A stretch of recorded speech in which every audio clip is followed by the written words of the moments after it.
Hey guys, it's Mather here once again, making yet another Flicker Strike character. I've done a few in the past, but I'm not terribly keen on them very often because, as you can see throughout the clips of this video, it's a pretty loss of control, Jesus take the wheel type of character, and it's not really my preferred playstyle after a little bit of time, doing it. It just kind of doesn't feel right, at least to me. But that said, they are very fun for a fairly limited amount of time, and this time around I am actually using a pure single target skill on top of the Flicker Strike for clear, and that is with Heavy Strike. So the character is based around Voidforge, and it's an Inquisitor, so Voidforge gives you a lot of extra elemental damage based off of your original physical, and then Inquisitor ignores all enemy resists. And combine the two with Voidforge, Inquisitor, and then chuck in some Heavy Strike for single target, some Flicker for clear, and we got a pretty disgusting character. The character's still kind of just getting geared up, only just kind of finished doing that, and still figuring a few things out, a few links and all that, but the damage is fairly disgusting, and I have gone a little bit rogue on the character's gear since on my last Cortex on the last character, found a Bottled Faith. It's the first time I've ever played with a Bottled Faith, and I wanted to make sure it was put to real good use. So I wanted to make an Inquisitor that has Consecrated Ground effects and Lingering Consecrated Ground, and as well as that, something that just really benefits from the crit chance, and that is Voidforge, since it has a pretty weak crit chance base to begin with. So I'm trying to abuse basically Voidforge and then Bottled Faith and Inquisitor all as much as possible, and on top of that I went ahead and just didn't really care too much about the rest of my gear for crafting wise. If I made a really good piece of loot or a really nice piece of gear, I was going to go ahead and use it. So the budget on this one might look a little higher than usual, and it certainly is, but it's definitely doable with less, and definitely still going to be pretty silly either way. As you can see, we're currently like level 85 throughout most of this content, and just freezing everything, one-shotting everything, and annihilating everything. If you're unfamiliar though with Flicker Strike, you can now sustain frenzy charges to keep using Flicker Strike with multi-strike pretty easily. For the most part, it's just coming from Blood Rage, the on-kill frenzy effect, but Flicker Strike itself now has 20% chance to gain a frenzy charge on hit. So on average, throughout your multi-striking, you hit 3 times. That means Flicker has a 60% chance to give you a frenzy charge back.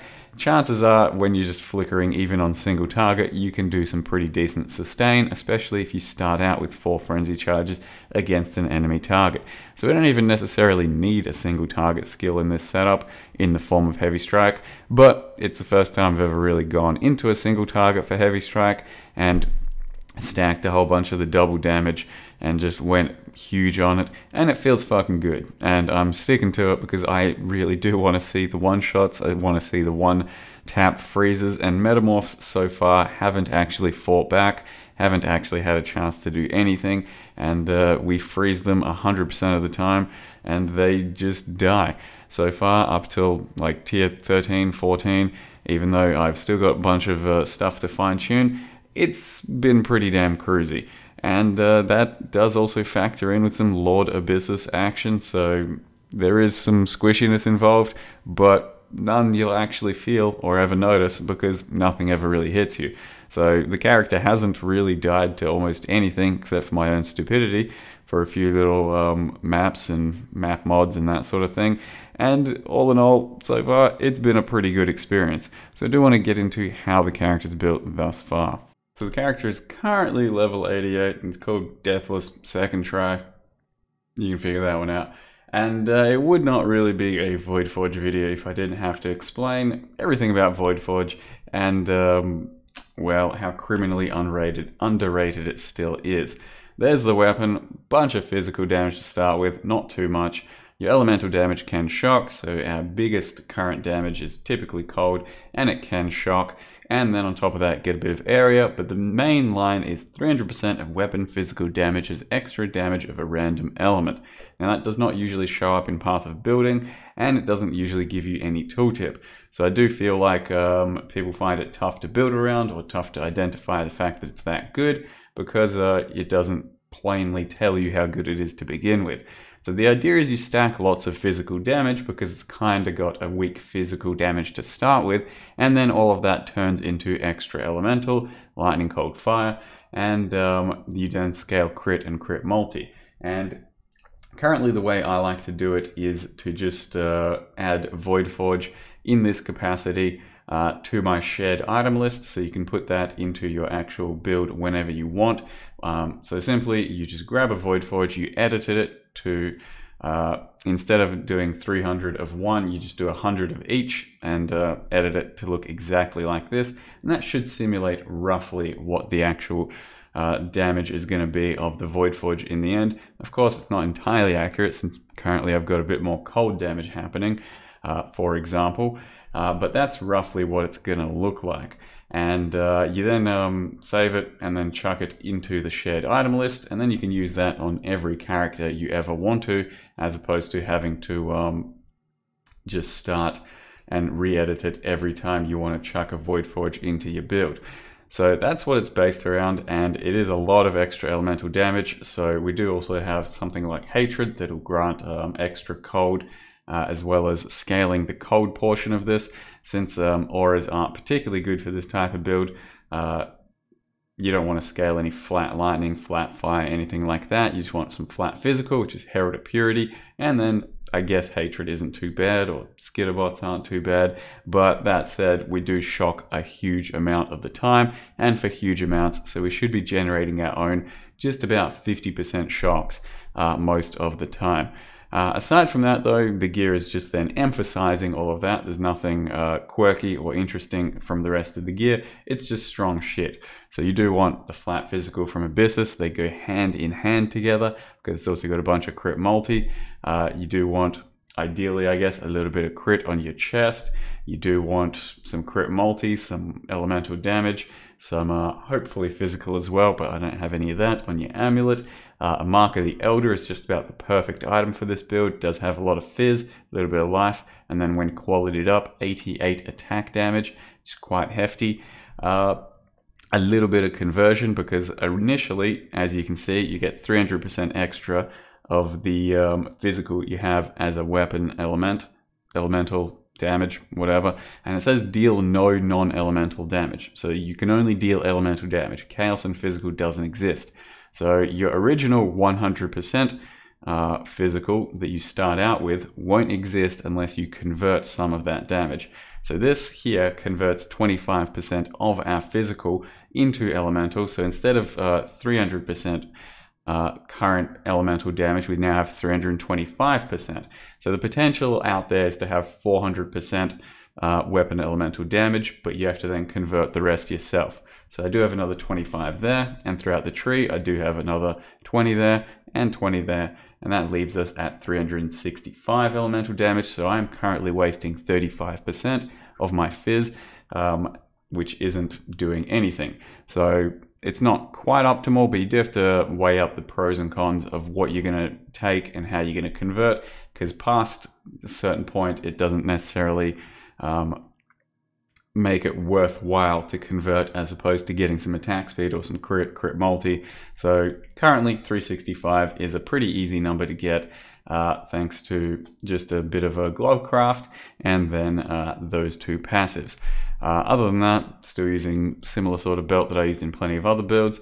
Managed to chaos spam when I grabbed a coral ring with the catalyst, pristine catalyst, or whatever the catalyst is that has life and mana. So you grab one of these as just a white one, chuck 4 of those catalysts on there, makes it 20 qual, and if you didn't know, that then makes it so the item has a higher propensity to roll for those things. So it's trying to roll for life and roll for mana, and then we happen to land Assassin's Mark and a T1 life roll, and what do you know, it's got a shit ton of life on it.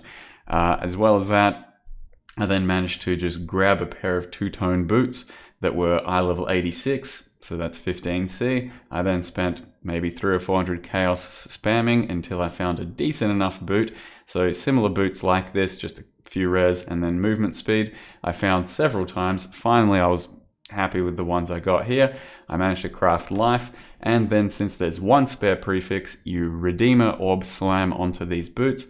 It can only roll a prefix, and it's got 4 different prefixes it can roll. I was ready to do it a few times, but on the first try it got elusive, and I decided to roll with some elusive boots since I haven't used those before, and I don't think my build really needs Tailwind.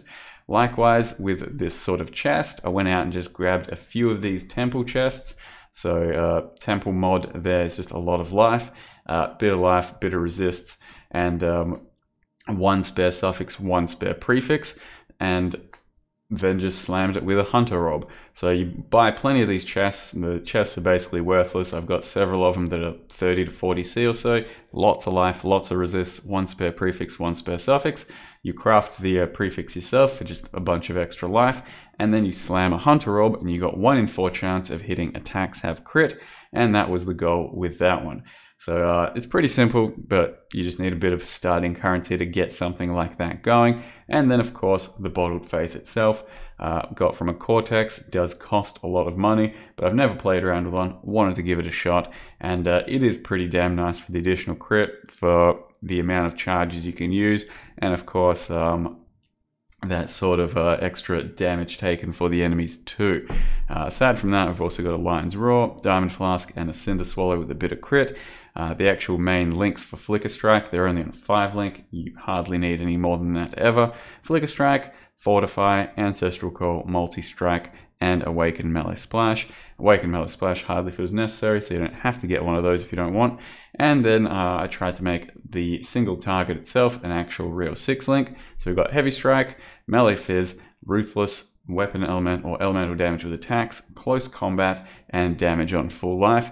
Damage on Full Life I am most likely subbing out next time I log on, because I'm not that often on full life against the tougher stuff and metamorphs and all that, so it's probably not necessary. Something like Hypothermia might well go instead, or if you don't have Bottled Faith or you're struggling you crit strikes is still a very good option as well.